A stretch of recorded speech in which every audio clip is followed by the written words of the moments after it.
सुप्रभातम आजिर पंचांग ओ अमृत वचन। सुप्रभातम अद्य दिवसस्य पंचांगम।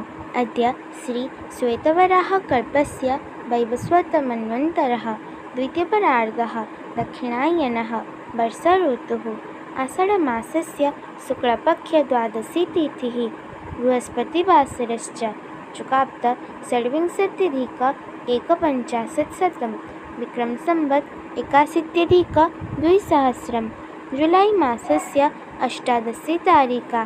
अद्य दिवसः सर्वेषां कृते मङ्गलमयं भवतु इति विभुपदारविन्दयोः विनम्रप्रार्थना।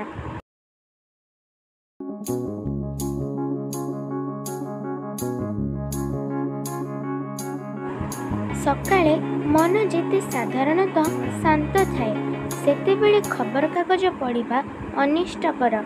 मन को शांत समाहित करिबा पई खबरकागज रे विषयवस्तु किछि न थाए। ठाकुर श्री अभिराम परमहंस।